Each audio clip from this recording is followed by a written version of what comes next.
Today's podcast is brought to you by Audible.com. Get a free audiobook download at audibletrial.com/bonfireside chat. Over 100,000 titles to choose from for your iPhone, Android, Kindle, or MP3 player. Some of our landings were desperate adventures. We are now prepared to meet the inevitable counterattacks with power and with confidence.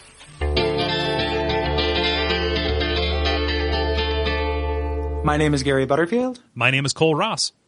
My name is Aidan O'Connor. And you're listening to Bonfireside Chat, an undead favorite.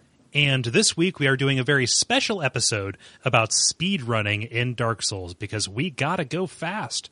And as you heard, we are joined by Aidan, also known as ubergoose, who is a renowned YouTube... do you stream on Twitch as well? Yes. I do. Yeah. A YouTuber and Twitcher, and somebody who knows the hell out of running some speed in Dark Souls. Yep. Thanks for letting me be on. Yeah, thank you very much for coming on.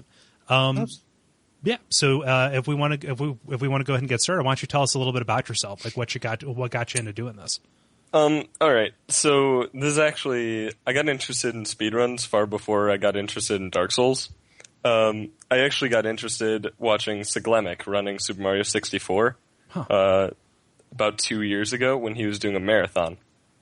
Mm-hmm. And after I watched that, I got really, really interested and started looking into it, and then got like a bearing, I guess, on speedrunning by watching Ocarina of Time speedruns, which is a really cool game if you guys haven't seen it. And then I actually got introduced to Dark Souls in the winter last year, and speedrunning was kind of a goal from the start. Nice. Yeah, well, I've not watched the speedruns of Mario 64 or Ocarina of Time. Like, I'm familiar with the games, but I haven't watched them. And I'm kind of in this weird situation where I haven't watched a lot of, I wouldn't consider myself a generalist fan of speedruns. I've only watched a few, but I've watched several Dark Souls ones, and I'm not sure what it is about that game that makes it so appealing to me. What was it about Dark Souls that it made you immediately think, oh man, I got to speedrun this? I think it's the fact that at the time, the record for the run was just under 1 hour, which is absolutely insane. I'm assuming you guys and all of your listeners know that Dark Souls is a multi-hour first playthrough kind of game. Yeah, like at least 40. Right. So I think that's what really got me interested, is that there's such a stark contrast between first playthrough and the speedrunning time.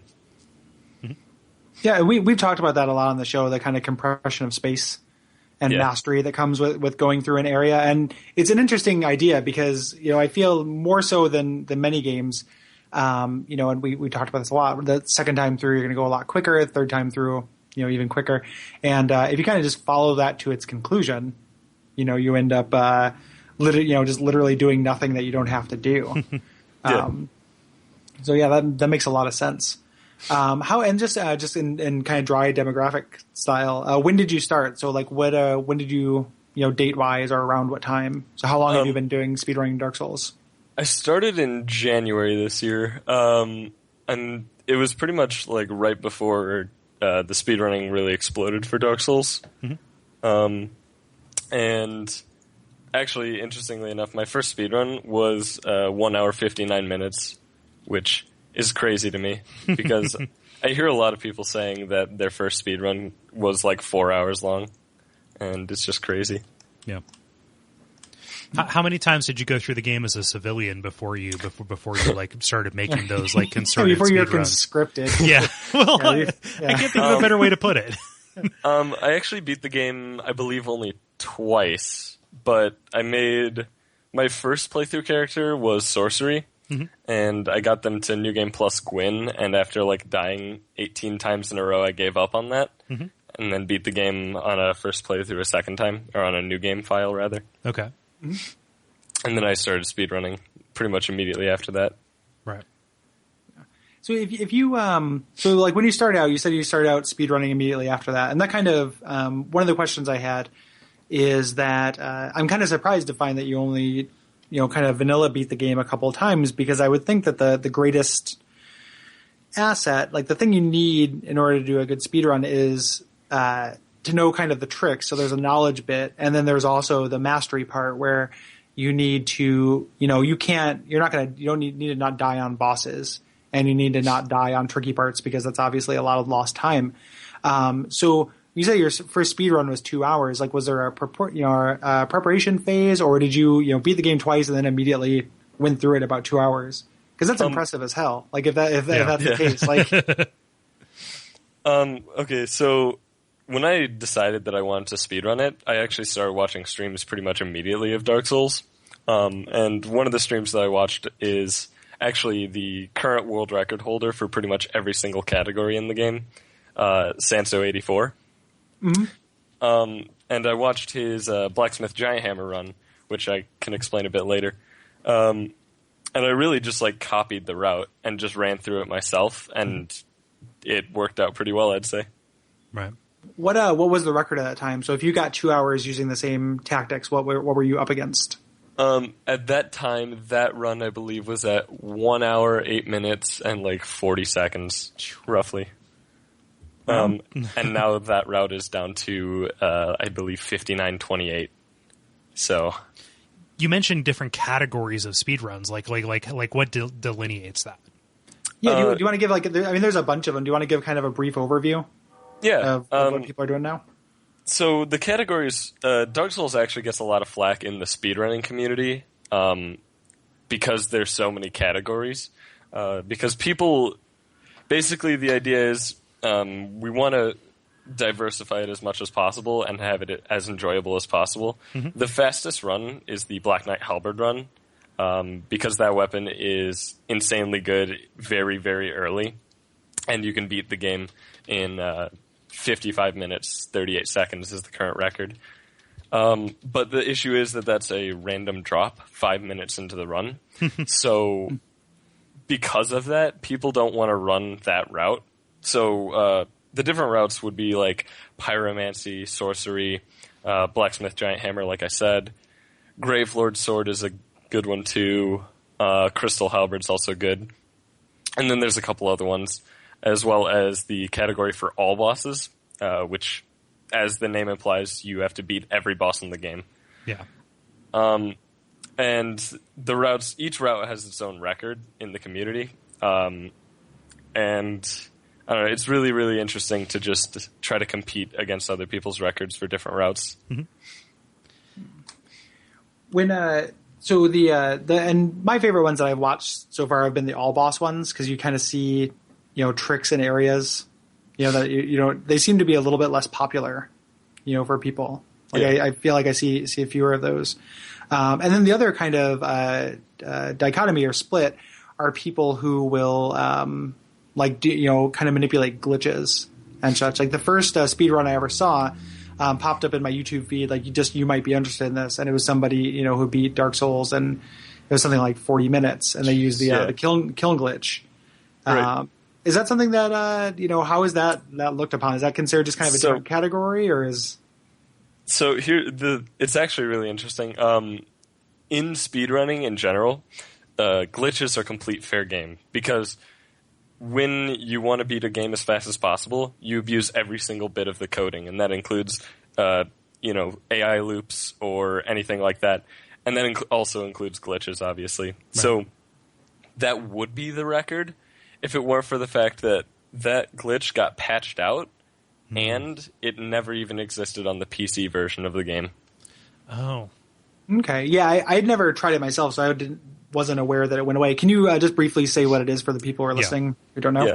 So the cone glitch is a really interesting glitch where when you get down into the altar where you have to place the Lord Vessel, if you jump off and then force quit the game without going to the menu, you just basically turn off your Xbox or whatever, or go to the dashboard is the most common way. Mm-hmm. When you reload the game, because the file gets really confused, it for some reason puts you inside the kiln or the first flame. Oh, so you really just have to get through Anor Londo. Exactly. Yeah. Mm-hmm.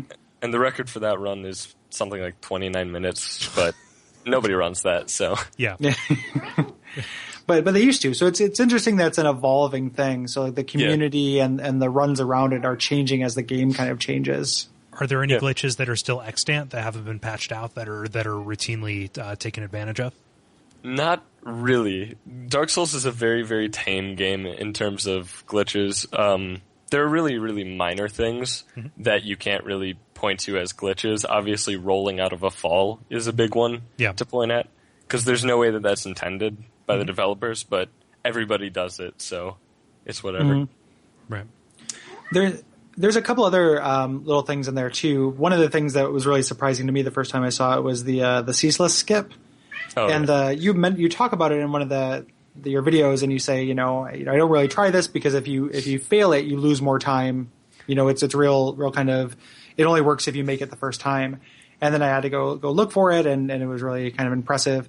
So there's still some of that stuff. It's not necessarily glitches, but kind of taking advantage of the geometry.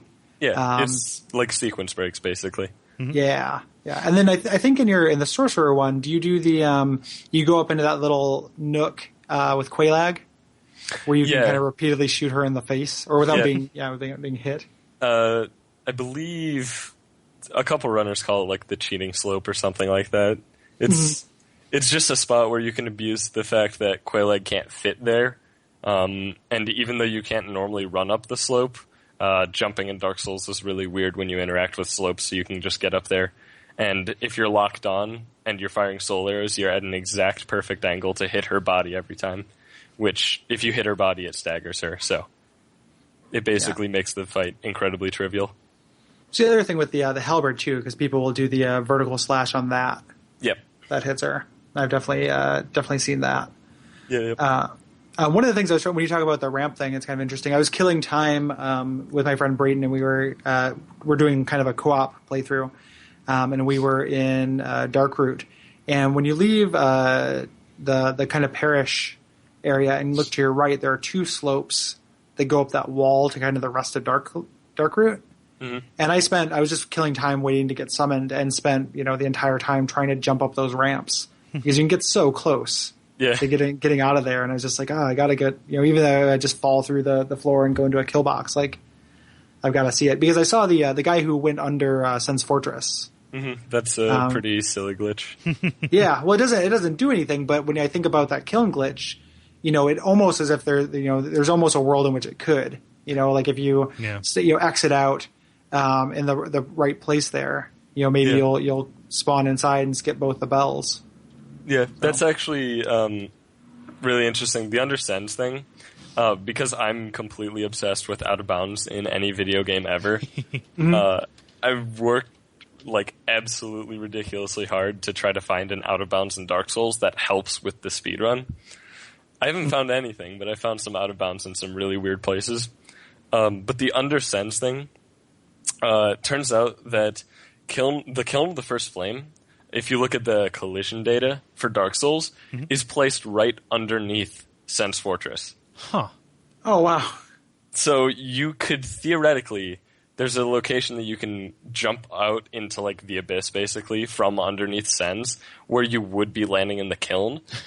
But I found out that the kiln only loads if you get a certain cutscene. So gotcha. There's no way to abuse that, unfortunately, but it's really interesting to look at the collision data, actually. So if you could do that, you could beat the game in, 15 minutes, 10 minutes? If you could kill Gwyn with whatever weapon you have at that point, yes. Yeah. Okay. Yeah. Suppose that does. Yeah. You probably could, though, because a big part of the speedrunning is getting a deadly weapon really quick. Yeah. Yeah. Right off the bat. When you say that there's some out of bounds areas you found, are there any of them? What have you found? What's neat? Even if it doesn't contribute to speedrunning. Like, I'm interested in the way this game breaks as well. Yeah. Yeah.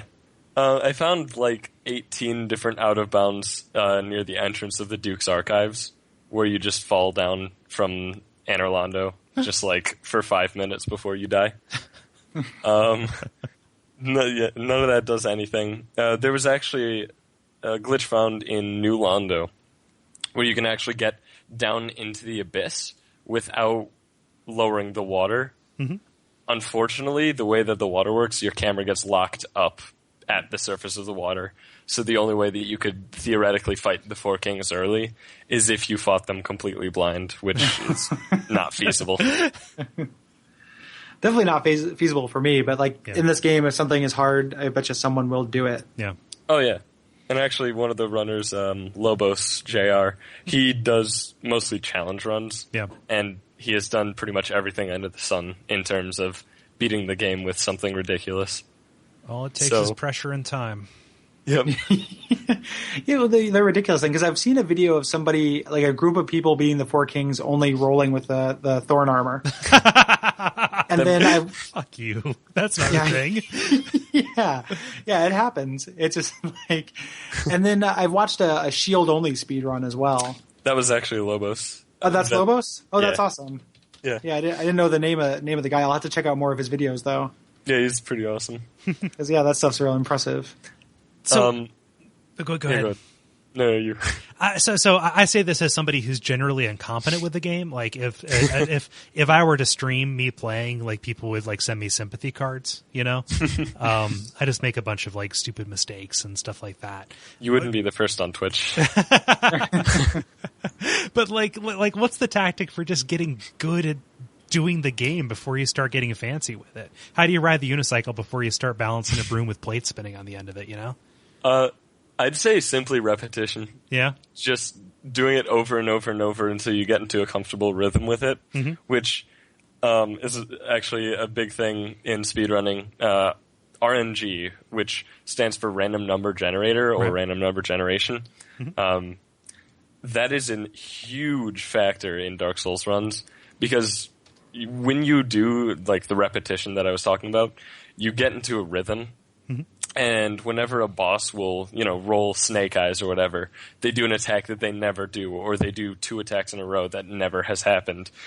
You just get caught off guard and can absolutely be destroyed by that. Right.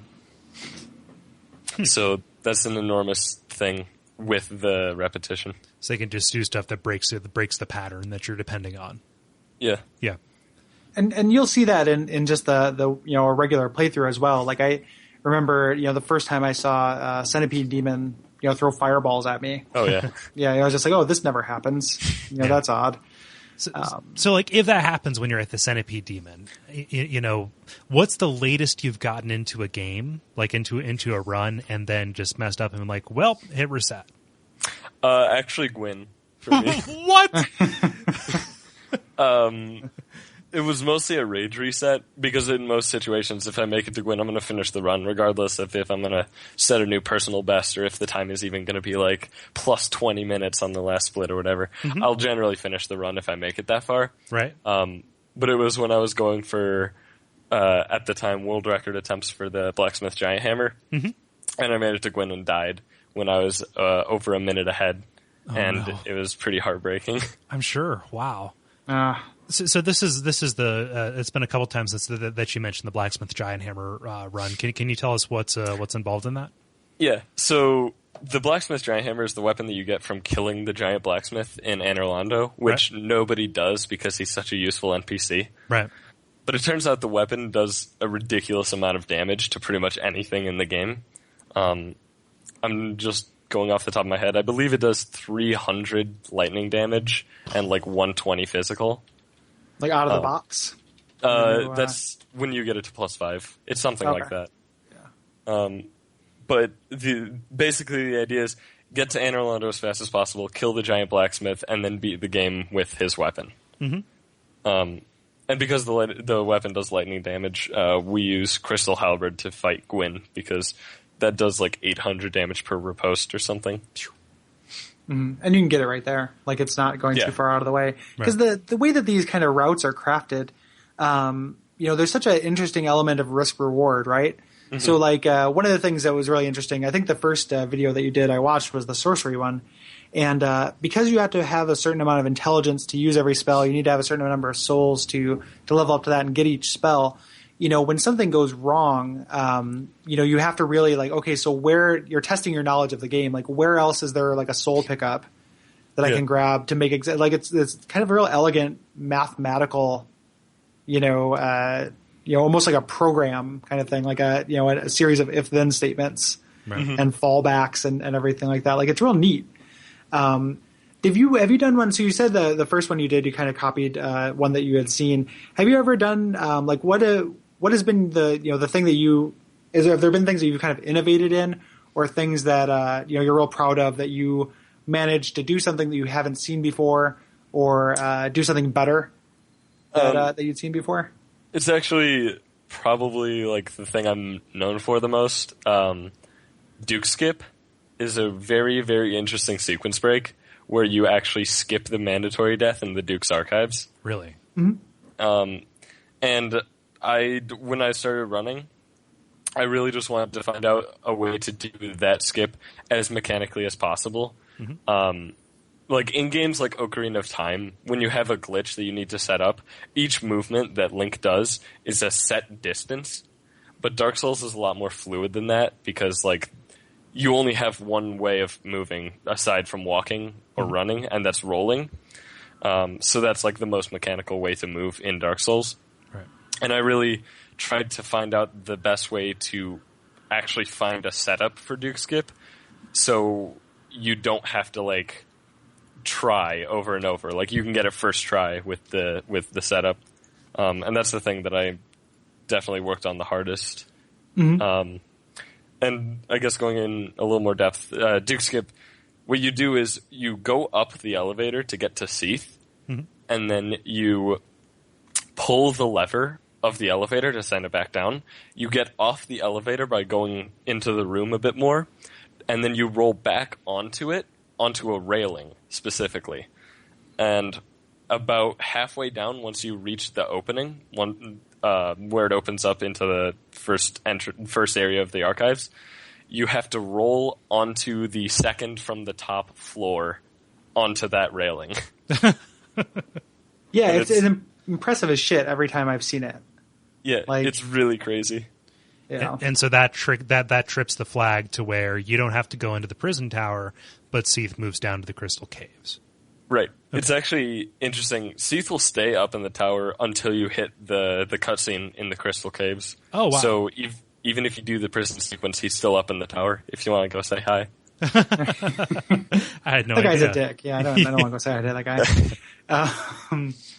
Well, yeah, that's super neat. Like, there's some weird things that'll happen where the game will kind of spawn an enemy or spawn a character in, and if you kind of mess with a flag, like I'm always thinking of the videos I've seen of people skipping getting the Estus flask in the beginning, and then coming back and having 2 Oscars.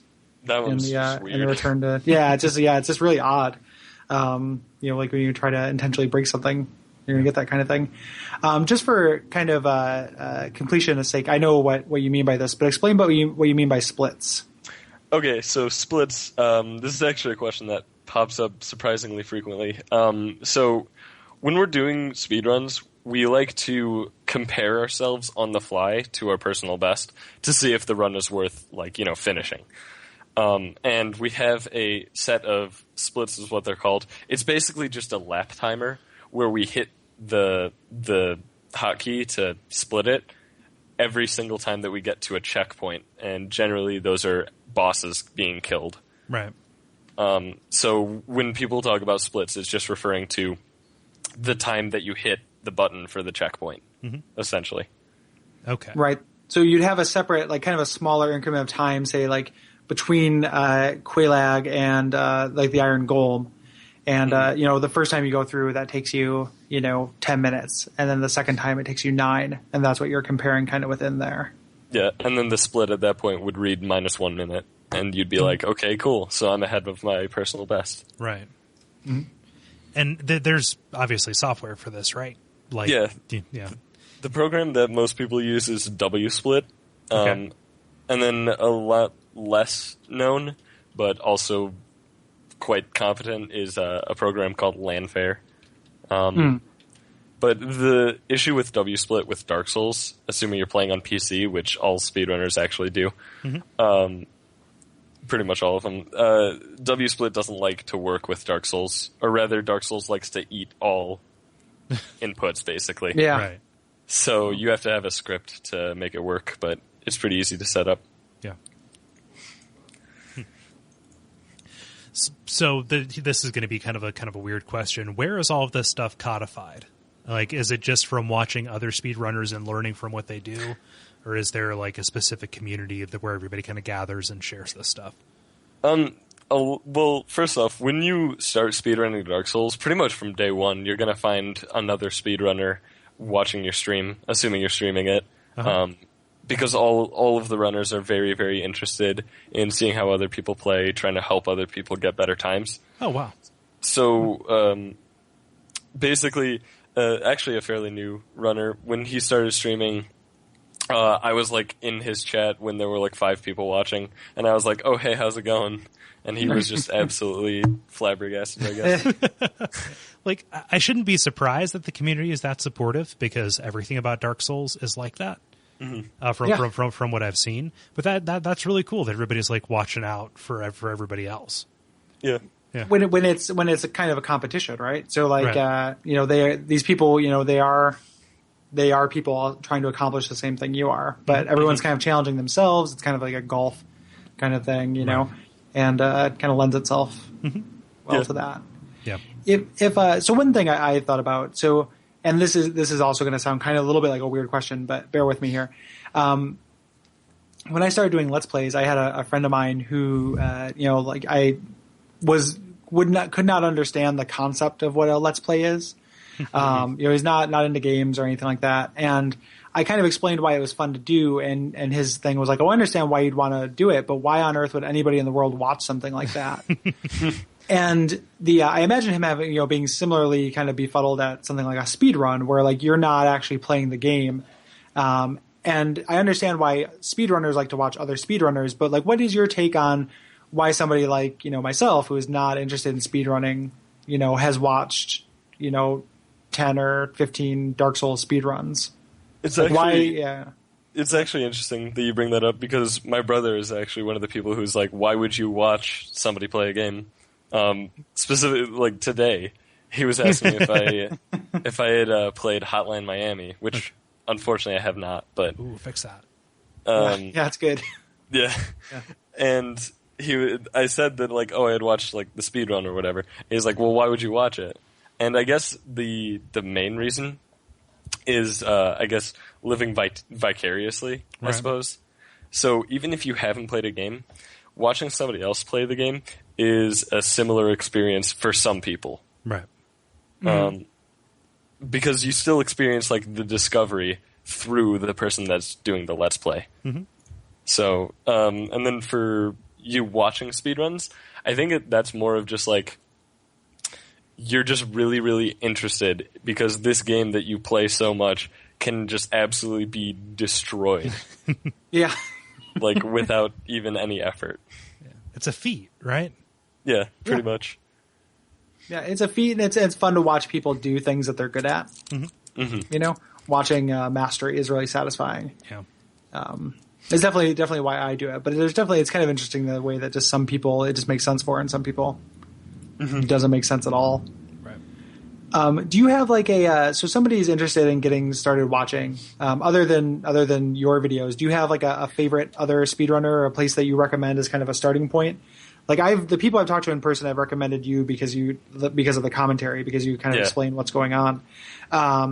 Who else? What is another good kind of starting place, or who would you kind of consider to be, the best person to watch right now? If you want to watch the actual best runner, and like I don't even mean this in an exaggerated way, he is legitimately the best Dark Souls runner, period. Sanso84. He's a runner from Finland, and he is just absolutely amazing at the game. But if you want to just have like a place where there's a lot of resources, and it actually has links to pretty much all of my videos as well in the tutorial section. DarkSoulsSpeedruns.com is a really cool site. It has links to the streams of people. They have a Twitter account which retweets or tweets about people streaming Dark Souls. There's a leaderboards, which is not, I guess, it's not complete, I guess, because everybody's getting new personal best every day. But it's the closest thing we'll have to a complete leaderboard for people's personal best, so you can compare people. No. And it has even a terminology section for any of the terms used in speedrunning. That's awesome. I knew not about that. Yeah, That's great. It's a fairly new site, so... Yeah. Is Senso the guy who did the for a little while it was the all bosses world record where it was the blue character, and he kept we're blue by Eiffel 65. Oh, in no. the background. Is that's actually that's Viking. Viking. Okay. He's also been speedrunning for a long time, and he got really popular just for doing all bosses because nobody else was doing it. But Sanso now has the all bosses record, pretty much sewed up. Mm-hmm. Like there's no way anybody's going to take it now. Well, I will end up watching that tonight. Yeah. As I go to bed, because that's kind of my go-to on my phone. Yeah. This is kind of a basic question going back to, just speed running itself. But like where's the one place where it's either it's just generally accepted you're going to fuck up here, or for you that it's just always the thorn in your side? For me personally, it's probably that's actually a really hard question. I'd have to say Ornstein and Smo, because they're by far the hardest boss in the entire game. Right. Like, by far. But I've messed up a lot more in, like, New Londo, I'd say, just because trying to get New Londo super fast is very, very difficult. Mm-hmm. Mm-hmm. Yeah.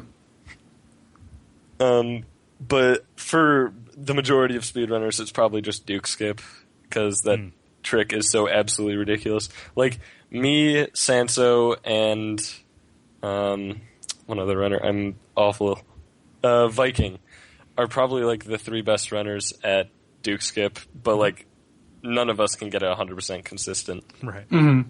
It's still just like this ridiculously hard trick. So finicky, yeah. At that point, like there's probably a timing, the amount of time you can spend there and still save time. If you approach that limit, is that a restart point for you? Like you're going to end up having to I can keep trying this, but it would have been faster just to get killed. I personally don't like to reset, even if I lose a lot of time, unless I die. Simply because a deathless run, regardless of how many mistakes you make, is still going to be a fast run. Right. Elaborate on why that is. Simply because if you're going to die to a boss specifically, the time that you lose is the entire time from the last bonfire up to the boss and into the fight, however far you get in. So if you don't take the safety buyer in Anor Londo, which I'm going to start doing because my PB is getting really good, if you don't take that bonfire and you die to ONS, you have to make the run back from the Firekeeper bonfire in Anor Londo all the way to ONS. Okay. That's a nightmare. Yeah, it's a lot of time lost. So as long as you go deathless, even if you lose, like, I don't know, a minute on Duke Skip, 1 minute is not that much compared to a death on pretty much any boss. Mm-hmm. Yeah. Because you're not, when you say, just for the sake of the kind of document of the podcast, explain what you mean by a safety at that point. Safety bonfires are bonfires that are, I guess, not necessary. So there's bonfires that are necessary, such as Undead Parish, the Anor Londo Firekeeper bonfire, and that's pretty much it.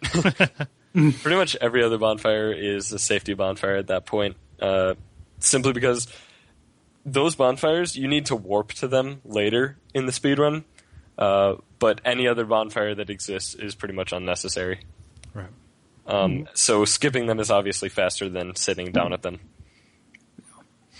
Yeah. And anything for time in a speedrun. Yeah. So you also speedrun some other games other than Dark Souls, right? Kind of. My main game is definitely Dark Souls, but I do speedrun. Well, did speedrun Antichamber and No Time to Explain. No Time to Explain is a really weird Flash game. Just look it up; it's crazy. That's coming out. There's a Kickstarter for that right now, I think. So they're doing a commercial release for it. Is that? It's already out on Steam. I'm not sure if the game is done. Like, that's the one I run, is the one on Steam. Right. But it's programmed in Flash, so it's pretty much terrible. And then I also learned Rayman Origins, which is a really cool run, but it soft locks on PC, which basically means the game will essentially crash without shutting down. And it does that a lot on PC, so I don't really enjoy it. Right. Do you find that most like speedrunners will have like a game? So like obviously there's a level of specialization involved. So are most people like you in that respect, where they have one game they specialize in and then they maybe kind of dabble a little bit? For sure. Yeah, there's pretty much every runner will have like their game or their series of games. For example, probably the most popular speedrunner on Twitch, Cosmo Wright. He streams a lot of Wind Waker, or has been recently, and that's pretty much his game. He started with Ocarina of Time, though, so he's pretty much like the Zelda guy, right, even though he runs other games. Mm-hmm. Actually, there was something I wanted to talk about for Dark Souls when it comes to records for speedruns, because the game is out, obviously, on 3 systems, and the load times are actually different per system, obviously. And also frame rates can differ depending on what system you're on. So records go by in-game time, which can be really, really interesting, because in-game time only tracks all of the time that you're in control of your character and cutscenes. So it cuts out any load times, any quitting and reloading the game, or anything like that. So there's actually like game time strats for a lot of locations. So even my PB, my final split was 6 seconds slower than my previous personal best, but I ended up getting 59.59 as my time. Because of the game time, because it wasn't counting. Exactly. Yeah. Right. When you say there are strategies specifically for areas to take advantage of that, like what would be an example of one? A pretty huge example is actually the Seath boss fight. Because in a speedrun we don't like to fight things, we like to just run past them and then kill bosses, because it's obviously faster. When you go to fight Seath, when you first trigger the cutscene, there's clams that can get into the boss fight. Right. Because there's not a fog wall until you hit the cutscene. So a big strategy, there's like 5 different ways to tackle that.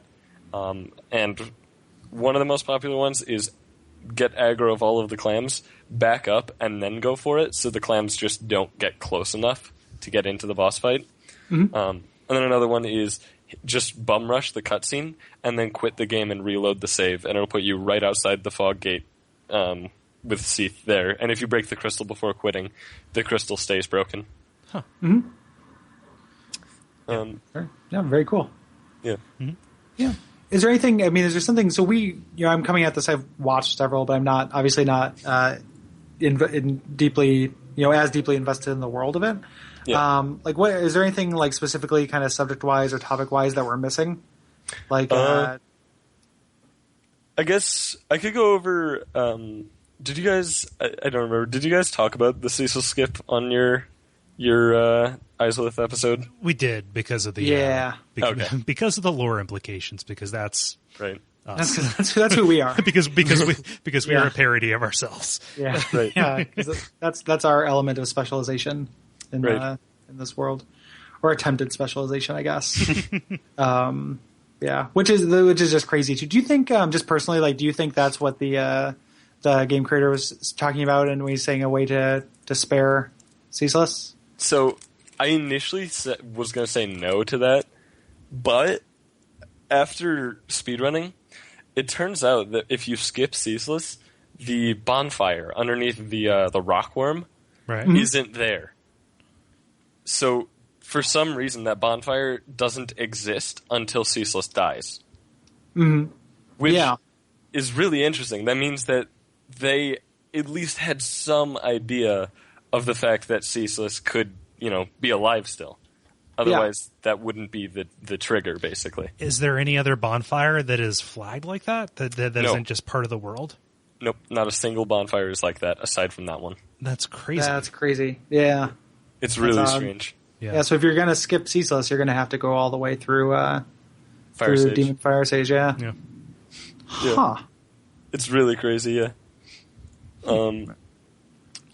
But in terms of speedrunning, like we've definitely covered like the basics at this point.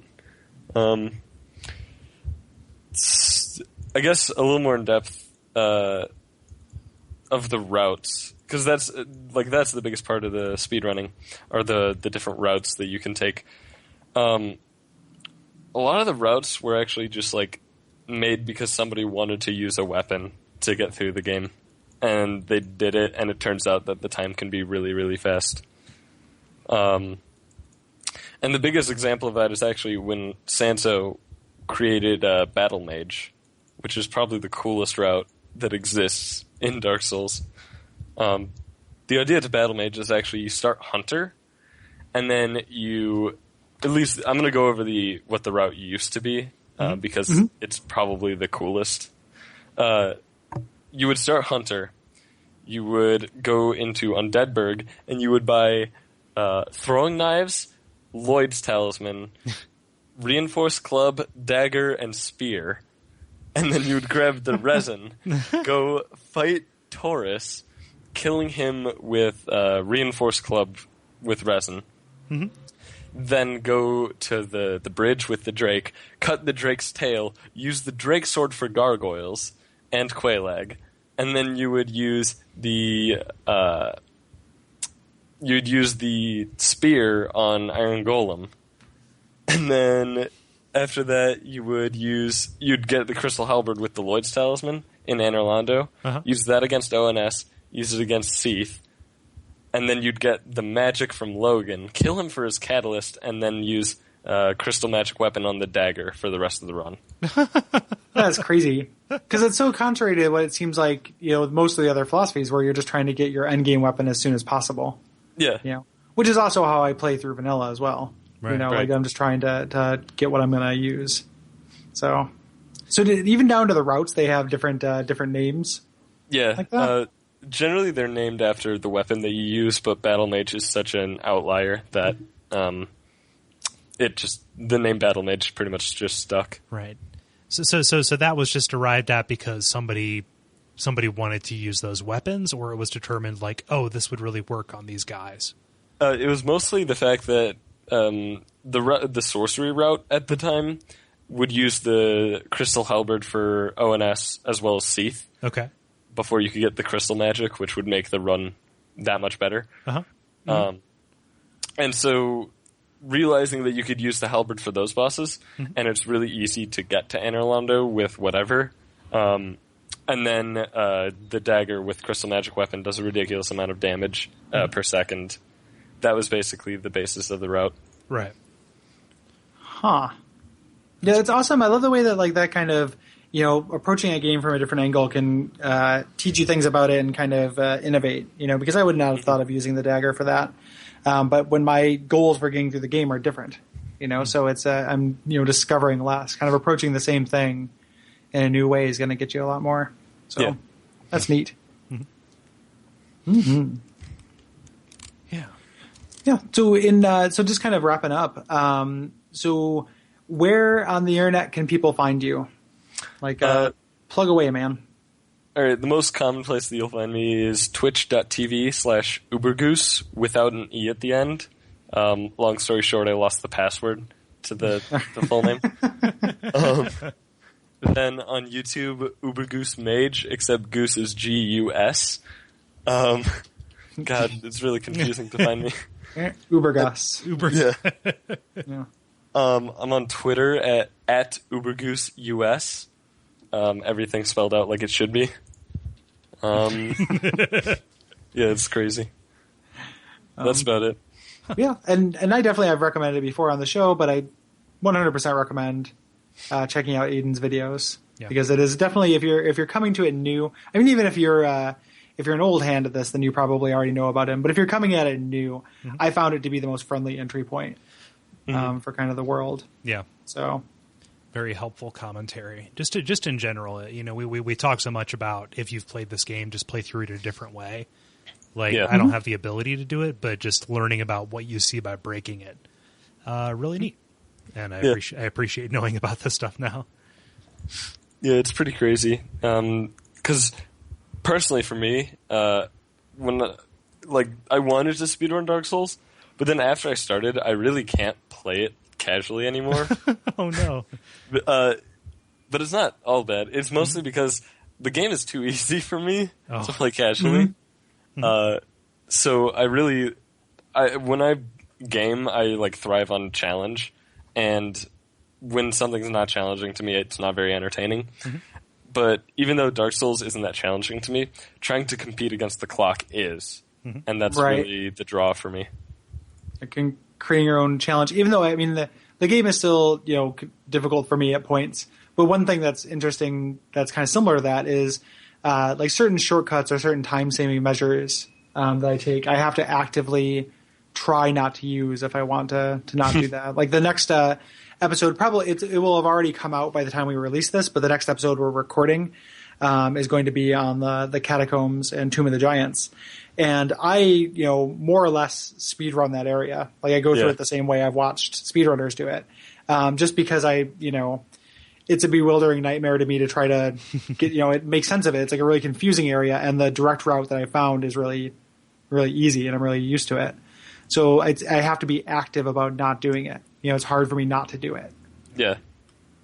And that's another reason that, like, casually playing through is really hard, because I'm just like, well, why would I die to Seath?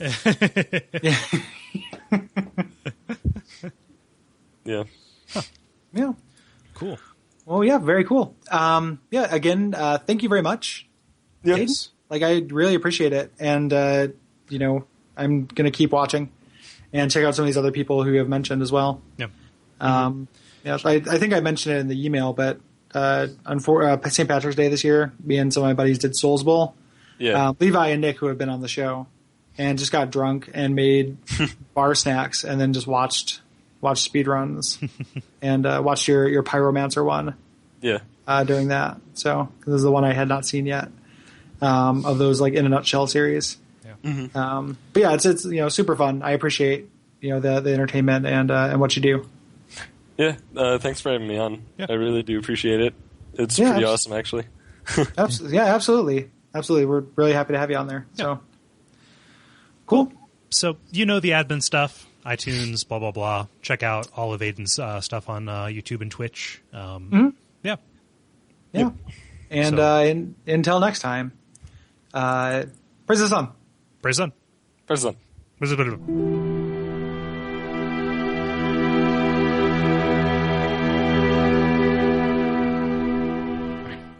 Okay, we'll go back in and count the frames and see who got it fastest. Yeah. See if I can beat my personal best. Fantastic. Awesome, man. Thank you. Yeah. I learned a lot. Yeah, there's still a lot to learn. Yeah. Oh, yeah. No, I mean, the same thing with the PvP episode we did. I don't know if you listened to that, but there's still there's tons of depth to that, and somebody should, come around and do like a record, maybe not a podcast wouldn't be the way to do it, but some kind of like a periodical or publication, that kind of does, keeps track of this stuff, I want a world where the sports are this. There actually is something that tries to do that for like all of speedrunning. It's called the Sunday Sequence Break, and they stream every Sunday, and just like they have, sometimes they have a game of the week where they'll go more in depth, kind of like we did, into like what the game is, and then they'll have records of the week, so new records that are submitted to them by just speedrunners. Is that and that's on Twitch? Yep. Cool. Pretty much all speedrunning is on Twitch, except the Japanese runners are on Nico Nico. Cool. Yeah, I'll check that out as well. I see somebody, there's a video here about speedrunning Final Fantasy VII. Oh, people speedrun everything. I know. I'm sure I'm just so naive. The wheels are turning in Cole's head. Yeah. Yeah. I'm just trying to think, wait a minute, what? Yeah, with an RPG, where it's not something that's reflex based. It's all that's about really interesting to me. Yeah, it's all just decisions you're making and figuring out what the minimum resources you need to get past a certain point. Yeah. Which that's an interesting thing too, figuring out what that is. Here's a general speedrun question. In Ocarina of Time or Majora's Mask, have they ever figured out if rolling makes you go faster? Yes, it does. Okay. Rolling is faster than walking, and walking backwards is the fastest way to move. Yeah, you lock onto something. Oh yeah. You just Z target and hold down, and then you're good. You don't even have to lock on, though. Yeah. You have to Z target, yeah. Well, yeah. And then super sliding is a really cool glitch that is the fastest way to move. Games are broken. And then rocket shoes. Yeah, games are broken. That's the takeaway. That's funny. There's actually, it's really crazy. Even modern games are very broken. Like, BioShock Infinite has, like, 3 different out of bounds that are abusable in the speedrun. Really? Yeah. It's absolutely ridiculous. There are people, too, who have to, like, kind of wait for a new game to come out like that and just anticipate specifically playing it for this. Right? Yeah. So, like, I mean, because BioShock Infinite's pretty new. Yeah. So to have uncovered that stuff at this point. Yeah. Do you, are you, like, do you play a lot of games other than Dark Souls? Like, play games casually for non-speedrunning purposes?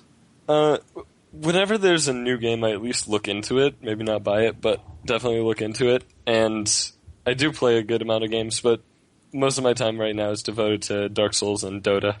Right. Because Dota. Yeah, because Dota. It's a perpetual game, so Yeah. it's just, Yeah. yeah. The speedrunning kind of turns anything into a perpetual game. Yeah, exactly. That's why I'm actually like actively looking for games to speedrun, and I want to get into Super Mario Sunshine now that I have a capture card. Cool. Oh, also, if either of you are ever interested in actually speedrunning, I think it would be actually pretty cool for you guys to, I guess, just stream like an attempt at speedrunning, and like if you need coaching or whatever. Oh yeah, then I could do that. That would have to be Gary. Yeah, I'll definitely let you know. I've thought about it before. Like, I feel like I want to get, like, I'm, not to do any kind of shame about my EPing, but like I'm not like I still die on bosses a lot. Like that's the thing is my like I want to practice more and get a little bit more impeccable, as far as my skills just versus the environment. Like I've definitely spent some time figuring out fastest ways to get through areas, primarily because they're areas that I don't like that much. Yeah. But the boss thing is what's held me up from that. Honestly, and I understand I gotta try to fail and all that stuff. Yeah. The best way to go about it is just jump in the deep end, because that's what I did, and it's worked out so well. Toss the kid in the pool. Exactly. In the way that they don't actually do. Yeah. and the way that will ruin your kid. Yeah. Yeah. The therapy way. Yeah. That's a cool idea though. And one of the things that we have for part of this Kickstarter is to do kind of more streaming.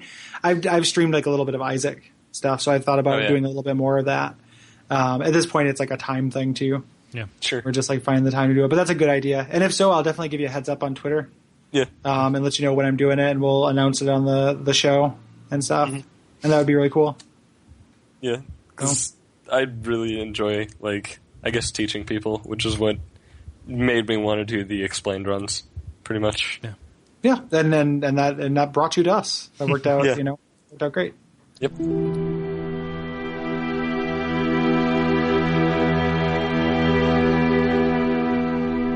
Oh yeah. Yeah, so are you gonna attempt to, like, are you gonna be able to remove your kind of speed run brain from it and oh god no attempt it on its own, or are you just gonna immediately start poking holes in it? Like, I'm actually gonna do day one speedrun, basically. like a blind speed run of it. Yeah, I'm gonna do day one, get the game, install it, stream start to finish. That's awesome. That's crazy. Yeah, that's awesome. It's a shame that I will be busy trying to get through it to do the podcast. Yeah. Like if you, because Twitch archives all that stuff, right? Like I know you have to manually put it on YouTube, but it's all there. Yeah, it stays there for like 6 days, and then stuff starts getting removed randomly. Okay. Or 6 days of streaming, that is. Right. Yeah, I will have to make a point of checking that out. That's hilarious. Yeah. I love that idea. Yeah. I don't know shit. Like, just, but the skills will apply though, because like when I played Demon Souls, like it was like way easier since I played Dark Souls a bunch of times. So I imagine a lot of it will kind of transfer over. Yeah, probably. And the gameplay looks very, very similar. Unless they anticipate that and intentionally try to. Yeah, and it's a masterpiece puzzle game. Like after you get through the first boss. I don't know, maybe. It's frog fractions?